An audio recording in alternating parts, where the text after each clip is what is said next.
Have you ever said, oh man, I'm never doing that again? Do you know what that's called? That's called history.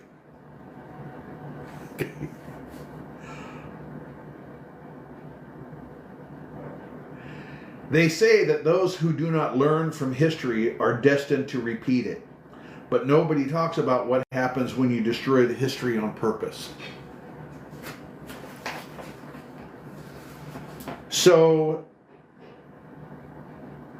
many of the southern native tribes use citrus fruits to fight infection and strengthen the body, long before anyone had a word for immune system. They didn't need a laboratory, they needed observation, application, and 10,000 years of generational knowledge transfer. The relationship between the body and the whole fruit was the medicine. Modern science arrived, isolated the compound, synthesized it in the lab, stripped it away from everything that made it work, the bioflavonoids, the enzymes, and the cofactors, and sold it back to people in a tablet. And when the tablet didn't perform the way the orange did, the scientific establishment said, see? This stuff doesn't work. Maybe the original practitioners understood something that science missed. They say that vitamin C doesn't do very much. No, it's their version of vitamin C doesn't do very much. The body recognized whole food. It evolved alongside whole food. But, and I'm not talking about a store, but you'd only know that if you're taught that. If you knew where the knowledge came from. If someone preserved the history of what we got from a native healer handing you a lime instead of a pharmacist handing you a pill.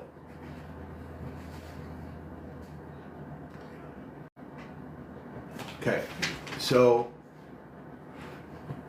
you ever heard of a potato? Of course you have. I don't care if you're eating fast food or a family dinner. Take potatoes out.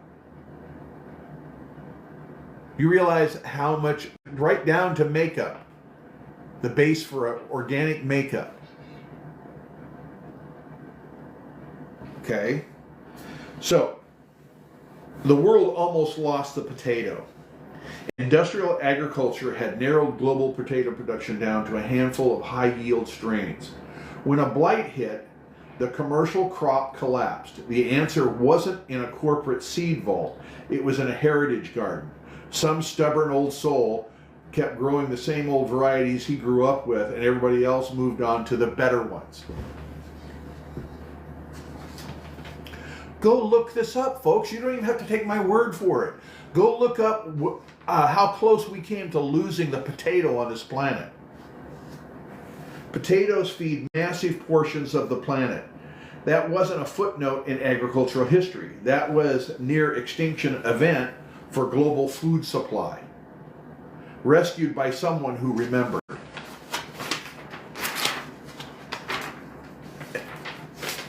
And while we're talking about potatoes, about heritage varieties and backup gardens, let me tell you what's happening right now to the actual backup garden.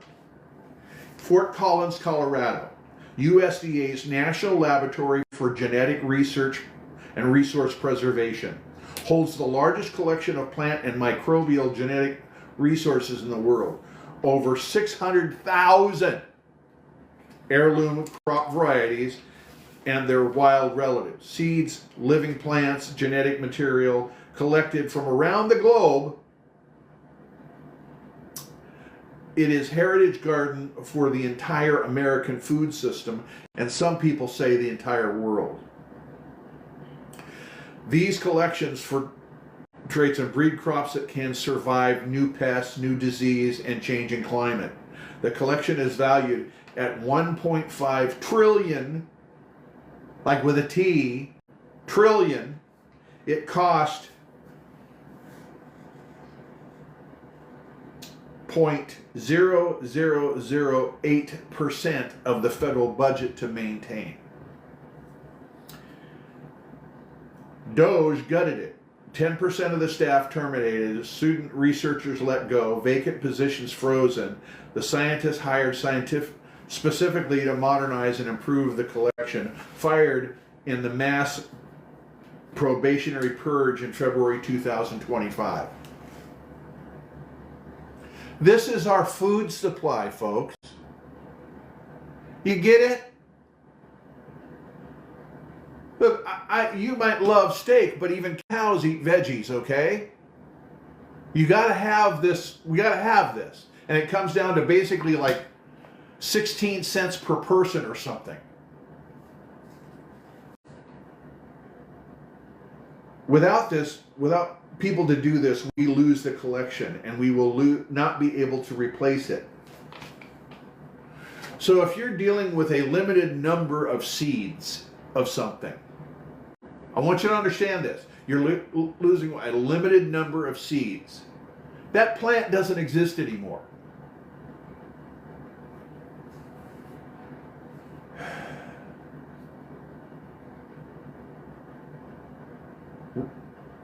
The backup garden, the one that exists precisely because we learned what happens when you don't keep one, is being dismantled. Not by blight, not by natural disaster, by a policy decision. The potatoes aren't a metaphor anymore.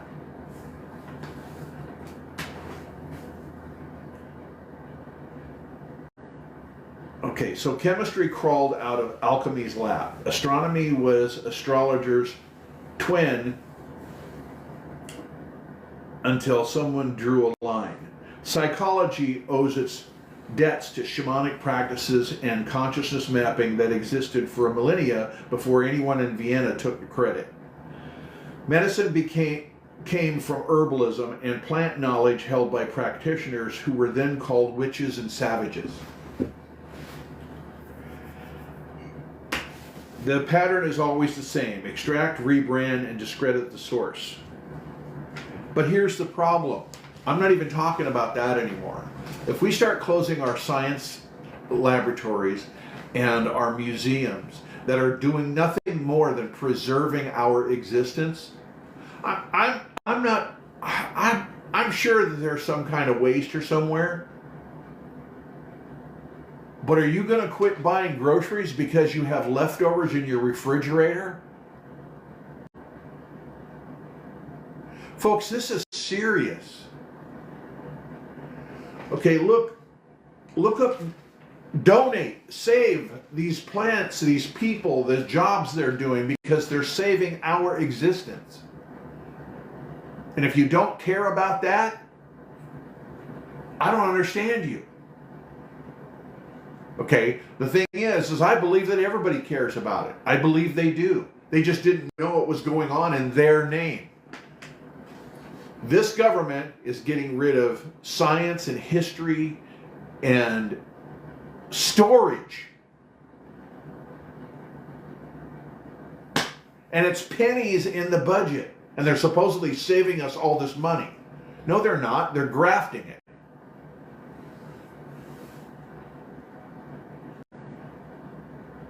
Okay, but here's what they never accounted for. When the server, when you sever the lineage, when you don't just lose credit where it's due, you lose the recovery path. When the modern version fails, and it always eventually does, okay, there's nobody left who remembers how it worked before the extraction began.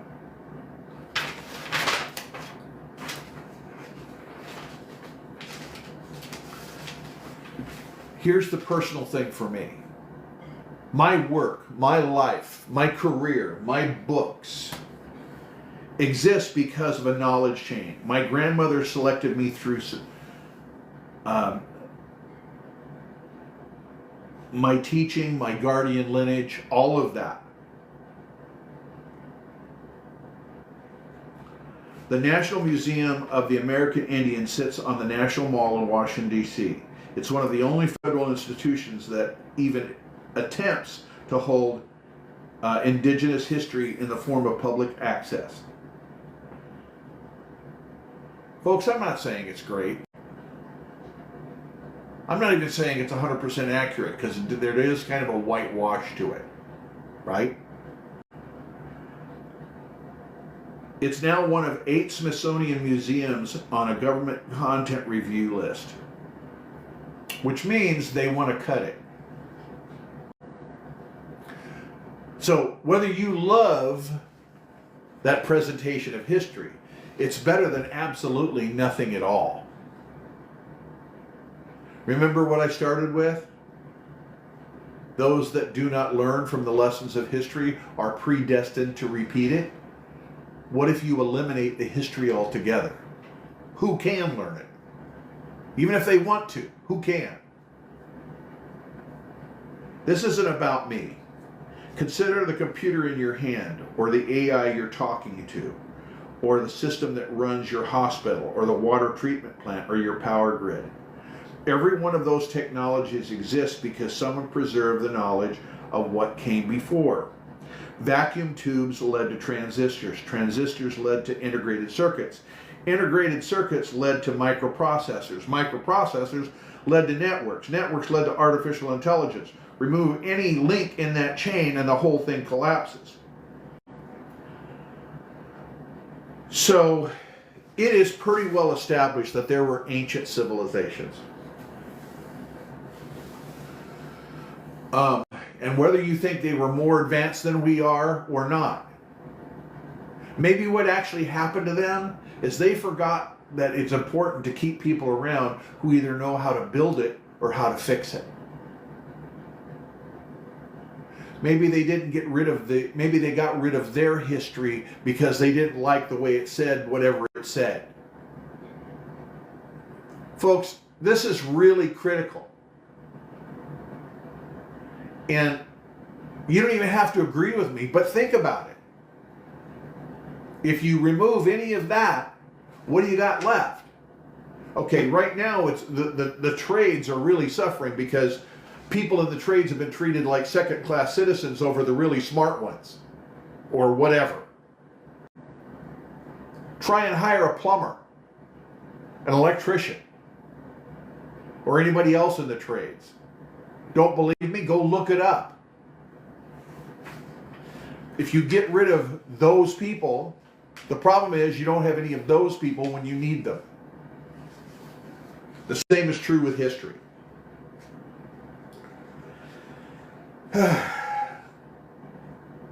Okay, so if something goes wrong with your computer, your tablet, your phone, whatever you like, your TV, right? And stuff does happen. But if it does, and nobody remembers the CMOS architecture machine code or how to program punch cards because nobody preserved it, nobody taught it, nobody kept the old machines in a museum where someone could study them. We don't need an experience in inconvenience. We experience civilization level failure. In days. You ever ran out of power on your phone? Imagine if it didn't come back. The museums and libraries or archives holding early computing history aren't just dusty curiosities. They're the resurrection manual for the digital world. Burn them and nobody rebuilds.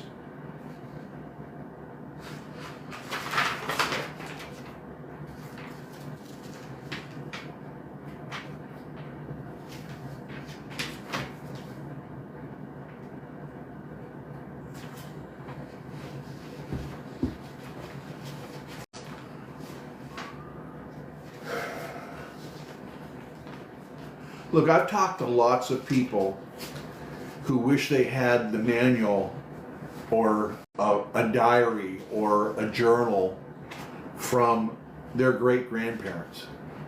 What was life like? I've talked to lots of trade people that went, wait a minute, how did they do this before they had a computer?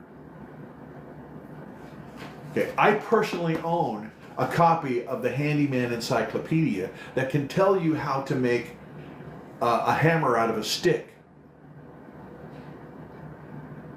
I consider that life support.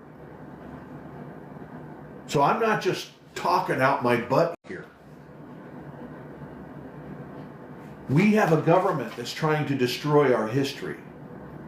And whether or not it's 100% accurate or 100% missing some stuff, right? If you don't have it, you don't have it.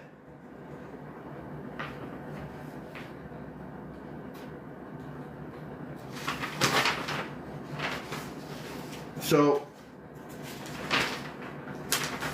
folks, the reason why I say that only action is action,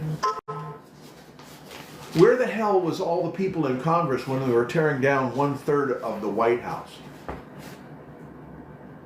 How come nobody went over and laid in front of the tractors? Look, we got to have somebody who understands preservation and why it's important. And so when I say to you only action is action, I'm talking about taking action on this kind of stuff. So I'm an independent running for U.S. Senate in New Hampshire. We need to fix what's broken with what we already have instead of destroying what we have. Come and find me at harrisforsenate.com. And let's see if we can still save some of our essential reality. Namaste.